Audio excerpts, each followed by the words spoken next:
Dito vernon malom ni sing ve along Kangune lobon kang jarji nang sing ve along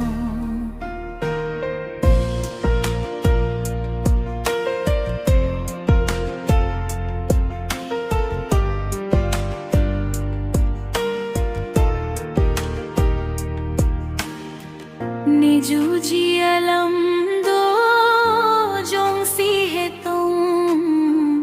nang phan kang hon do khok lo no ni ju ji alam do jong si he tong nang phan kang hon do khok lo no mek so jam thek the ne kahe ke non malo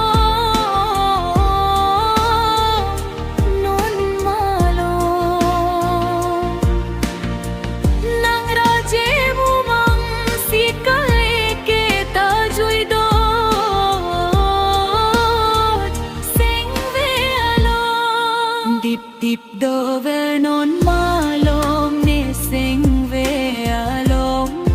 Khangu e lo bon kang jarji nang sing ve alom Rong ro ke jui arta kali li lam chak che pi lo te pak leng nang ji ne dup pen ni pa ji Kitlo ne ahok pen nang phan sing ve karom tane nang joy ne dono nang ne dunga vete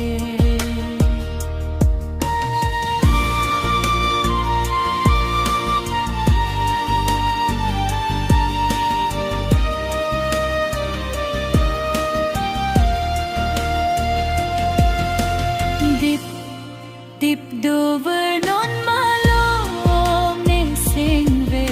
alom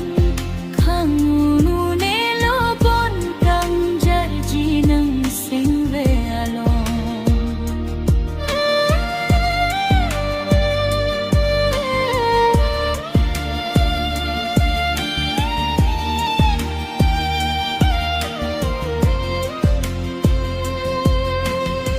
Jong sinang kang hon le ahok bino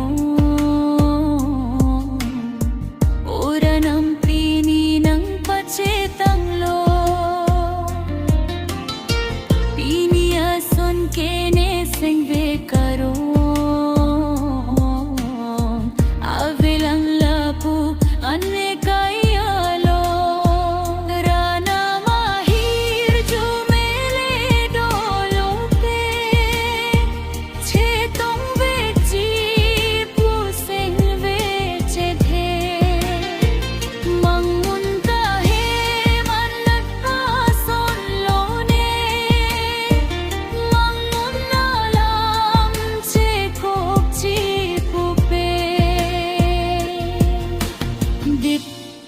dip do vernon malom ne sing ve alom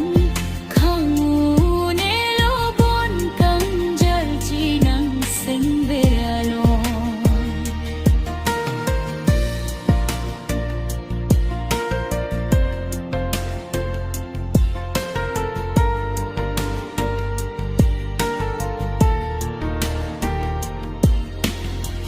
Ni ju ji alam